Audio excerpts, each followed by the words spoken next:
नमस्कार, खबरें जारी न्यूज 24 पर मैं हूं आपके साथ मकसूद खान। 2024 में मोदी सरकार को हटाने के लिए इंडिया अलायंस की तरफ से समाजवादी पार्टी के अध्यक्ष अखिलेश यादव ने मोर्चा संभाल लिया है। मध्य प्रदेश की जमीन से अखिलेश यादव ने एक तीर से दो शिकार किए। अखिलेश ने एक तरफ 2024 में मोदी सरकार के जाने की भविष्यवाणी करते हुए इंडिया गठबंधन की एकता की नुमाइश की, तो साथ ही साथ इंडिया गठबंधन की तरफ से पीएम और पीडीए का मुद्दा उठाकर कांग्रेस जैसी बड़ी पार्टी की टेंशन बढ़ा दी।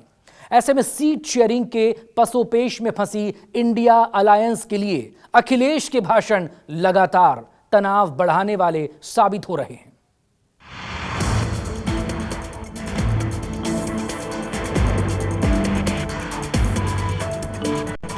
एमपी में अखिलेश के हुंकार, 2024 में सत्ता बदलेगी इस बार। 2014 में जो लोग आए थे वो 2024 में चले जाएंगे। इंडिया में शुरू प्रेशर पॉलिटिक्स, यूपी के लिए एसपी की स्ट्रेटजी फिक्स।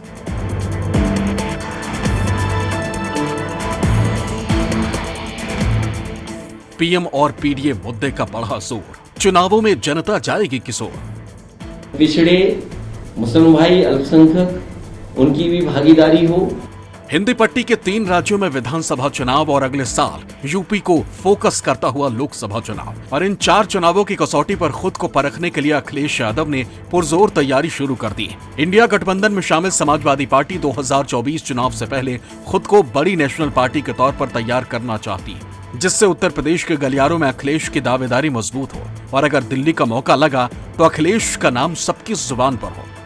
विधानसभा चुनाव में अपना दमखम दिखाने के लिए समाजवादी पार्टी के मुखिया अखिलेश यादव मध्य प्रदेश के दौरे पर हैं।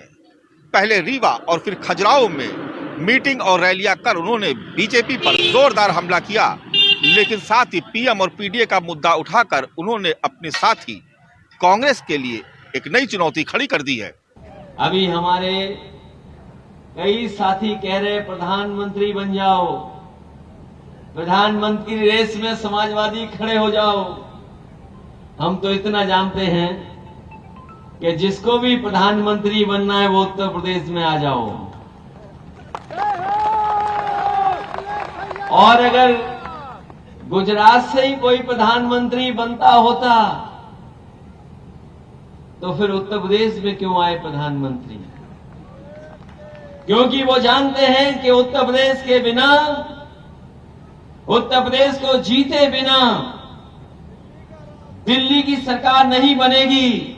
जो समाजवादी पार्टी ने पक्ष रखा कि पिछड़े मुस्लिम भाई, अल्पसंख्यक, उनकी भी भागीदारी हो। चमत्कार तो ये देखिए आप कि कांग्रेस पार्टी भी जाति जनगणना और आरक्षण की बात करने लगी, तो कहीं न कहीं बाबा साहब का दिया हुआ संविधान, डॉक्टर राम मनोहर लोहिया जी का सिद्धांत, वो जनता तक पहुंच रहा है।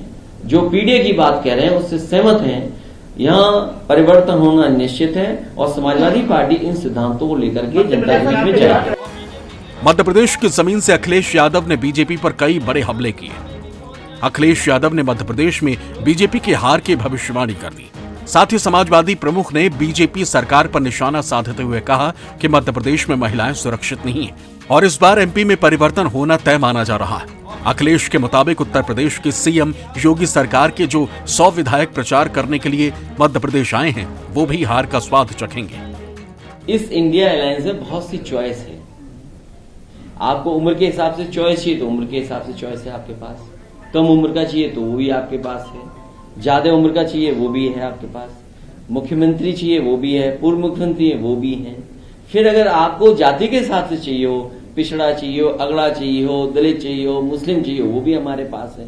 तो हमारे पास कितनी चॉइस है, सोचिए आप। और मैं आपसे आज कह के जा रहा हूं, 2014 में जो लोग आए थे वो 2024 में चले जाएंगे। मुझे सुनने में आया 100 से ज्यादा विधायक यहाँ आए हैं। अब उन्हें अनुभव है, 50,000 ही हारे विधायक अभी वहां पर उत्तर प्रदेश में, और यहाँ की हार का अनुभव लेकर के जाएंगे तो हमें हराना उन्हें आसान होगा। इसलिए जो 100 विधायक आ रहे हैं उत्तर प्रदेश से, वो हार का अनुभव लेकर के जाएंगे, तो उन्हें हार जब वहां होगी तो निराशा नहीं आएगी, कोई उन्हें बहुत दुख नहीं होगा। जब यहाँ हार जाएंगे तो वहां भी हारने में क्या है। देश के आंकड़ों में अगर हम मध्य प्रदेश का स्थान देखें तो सबसे आगे दिखाई देता है मध्य प्रदेश, कि जहां सबसे ज्यादा माताओं, बहनों, बेटियों के साथ अन्याय हो रहा है। जो प्रदेश 1,20,00,000 बेटी, माताएं, बहनों को लाडली योजना से जोड़ रहा हो, और फिर एनसीआरबी का आंकड़ा हमारा नहीं है, कोई समाजवादियों का आंकड़ा दिया हुआ नहीं है, ये तो प्रदेश सरकार से जो आंकड़े जाते हैं दिल्ली में, उन्हीं आंकड़ों के हिसाब से मैं बोल रहा हूं। आप सोचिए, 20 साल लगभग यहां पे सरकार और 10 साल दिल्ली की सरकार ने मिलकर के अगर यहां पे असुरक्षित और असुरक्षा की भावना दी है माता बहनों में, तो क्या तरक्की और क्या खुशहाली है। कहते हैं कि दिल्ली की गद्दी का रास्ता यूपी की सियासत ही तय करती है। साल 2024 के लोकसभा चुनाव में बीजेपी से मुकाबले के लिए विपक्षी गठबंधन की टीम लगभग तय हो गई है, लेकिन कैप्टन कौन बनेगा, इसको लेकर अभी भी संशय बना हुआ है। बीजेपी के खिलाफ इंडिया गठबंधन में समाजवादी पार्टी, राष्ट्रीय लोकदल और कांग्रेस समेत कई दल शामिल हैं, लेकिन अगुवाई को लेकर रस्साकसी अभी भी जारी है। इसी रेस में आगे निकलने के लिए समाजवादी पार्टी के मुखिया अखिलेश यादव अलग से अपनी रणनीति को धार देने में जुटे हुए हैं। इंडिया गठबंधन बनने के बाद कई ऐसे पॉइंट हैं जो देश की राजनीति में अब भी सवाल बनकर तैर रहे हैं, और इन्हीं सवालों के उत्तर में खुद को खड़ा करने की कवायद अखिलेश यादव कर रहे हैं। विपक्षी गठबंधन की राजनीति में कुछ बातें शीशे की तरह साफ हैं। वो ये कि इंडिया अलायंस में कांग्रेस इकलौती राष्ट्रीय पार्टी, समाजवादी पार्टी विधानसभा चुनावों के जरिए बड़ी राष्ट्रीय पार्टी बनना चाहती। कांग्रेस पार्टी लगातार राहुल गांधी के नाम को लीडरशिप के लिए प्रोजेक्ट कर रही है। ऐसे में अखिलेश यादव यूपी के जरिए कांग्रेस पर हावी होने की कोशिश में है। दूसरी तरफ कांग्रेस विधानसभा चुनाव नतीजों के बाद सीट शेयरिंग के मूड में है और यूपी की 80 लोकसभा सीटों में से ज्यादा सीट शेयरिंग में हासिल करना चाहती है। सीट शेयरिंग को लेकर सबसे बड़ी माथापच्ची यूपी से है। उत्तर प्रदेश की 80 लोकसभा सीटों पर कांग्रेस और समाजवादी पार्टी पहले से ही फाइट करती आई, और अब उसमें राष्ट्रीय लोकदल की दावेदारी ने बंटवारे के समीकरण को और पेचीदा कर दिया। सीट बंटवारे पर कोई भी दल खुलकर भले ही ना बोल रहा हो, लेकिन गाहे बगाहे हर किसी के मन की बात जुबान पर आ ही जाती है। हमें और कांग्रेस या जो भी दल है उनको मिलकर के तय करना है। समाजवादियों ने लोगों को जोड़ने का काम किया है, और बढ़ चढ़ करके भी अगर साथ लाने के लिए कुछ हमें त्याग भी करना पड़ा होगा तो त्याग भी किया है। लेकिन इस बार लड़ाई बड़ी है, 2024 की लोकतंत्र और संविधान बचाने की लड़ाई है। इसलिए हमारी पार्टी सबको साथ लेने के लिए तैयार है। इंडिया गठबंधन ने मुंबई में हुई तीसरी बैठक के बाद साझा प्रेस कॉन्फ्रेंस की थी। तब दम भरा गया था कि मिलकर चुनाव लड़ेंगे और एनडीए को हराएंगे, लेकिन इसके लिए जरूरी है कि समय रहते सीटों का बंटवारा हो, फिर पूरी तरह और ताकत के साथ चुनावी रण में उतरा जाए। लेकिन सुखबुगाहट है कि यूपी में सीट शेयरिंग को लेकर इंडिया गठबंधन के घटक दल अंदर खाने मन बना चुके हैं। खबर है कि अखिलेश यादव यूपी की 50 सीटें अपने खाते में चाहते हैं।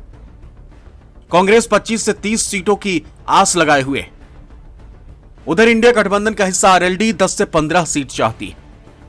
तीनों पार्टियां यूपी में ज्यादा से ज्यादा सीटें लेकर खुद को गठबंधन का सिरमौर साबित करना चाहती, और अखिलेश यादव के ताजा बयान से ये बात झलक रही है कि समाजवादी पार्टी यूपी में खुद को इंडिया गठबंधन की तरफ से पहले पायदान पर रख रही, और अखिलेश यादव के बयान के बाद बीजेपी ने भी गठबंधन पर हमले तेज कर दिए। सूत्रों की माने तो यूपी में सीट शेयरिंग को लेकर पेच फंसता दिख रहा है। सपा प्रमुख अखिलेश यादव सूबे की 80 लोकसभा सीटों में से 50 सीटों पर अपने दावेदारी पेश कर रहे हैं, जबकि कांग्रेस 2009 लोकसभा नतीजों के आधार पर सीटों का बंटवारा चाहती है, जिससे उसे ज्यादा सीटें मिल सके। ऐसे में मुश्किल यह है कि गठबंधन के बाकी घटक दलों का क्या होगा। यूपी में सीटों के बंटवारे को लेकर दो मुख्य दावेदार हैं, कांग्रेस और समाजवादी पार्टी। लेकिन साल 2014 और 2019 के लोकसभा चुनाव में दोनों की परफॉर्मेंस ज्यादा अच्छी नहीं रही। 2019 के लोकसभा चुनाव में एसपी और बीएसपी यानी बुआ बबुआ की जोड़ी चुनावी रण में उतरी थी। तब बीएसपी जीत के मामले में एसपी से आगे निकल गई, जबकि एसपी को इससे कोई फायदा नहीं हुआ था। साल 2019 के लोकसभा चुनाव में समाजवादी पार्टी की परफॉर्मेंस ज्यादा अच्छी नहीं रही। समाजवादी पार्टी ने गठबंधन में रहते हुए कुल 37 उम्मीदवार मैदान में उतारे थे, जिसमें से सिर्फ 5 को ही जीत हासिल हुई, और वोट प्रतिशत बीएसपी से भी कम रहा था। बाद में रामपुर और आजमगढ़ की सीट उपचुनाव में एसपी के हाथ से फिसल गई। कांग्रेस जानती है कि 2019 के आधार पर अगर सीट शेयरिंग होती है तो उसके खाते में ज्यादा सीट आएंगी, वरना 2019 के आंकड़ों को आधार बनाया गया तो 2019 में कांग्रेस ने रायबरेली सीट पर जीत हासिल की थी, जबकि अमेठी, कानपुर और फतेहपुर सीकरी में दूसरे नंबर पर रही थी। कहा जा रहा है कि एसपी गठबंधन में अगर बीएसपी नहीं आती है तो कांग्रेस को 12 से 15 सीटें मिल सकती हैं, जबकि कांग्रेस 25 से 30 सीटों की आस लगाए हुए है।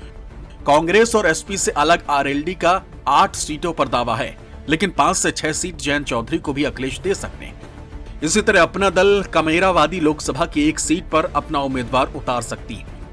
उधर समाजवादी सुप्रीमो अखिलेश यादव जून 2023 से ही नारा देते आ रहे हैं कि 80 हराओ, बीजेपी हटाओ। इसे लेकर अखिलेश यादव ने ट्वीट भी किया था और हैशटैग भी चलाया था। 2024 में मोदी सरकार को सत्ता से बेदखल करने के लिए देश के 28 विपक्षी दलों ने हाथ मिलाया, गठबंधन को इंडिया नाम देकर सत्ता पक्ष की मुश्किलें बढ़ाई। लेकिन अच्छी शुरुआत के बावजूद विपक्षी गठबंधन की एकता और लक्ष्य पर सवाल अब भी बरकरार है। उलझे सवालों के साथ गठबंधन की पार्टियां एक दूसरे से आगे निकलने की होड़ में नजर आ रही हैं। ऐसे में 2024 की फाइट बीजेपी और मोदी के लिए कितनी टाइट होगी, यह देखना दिलचस्प होगा। Bureau report, news 24।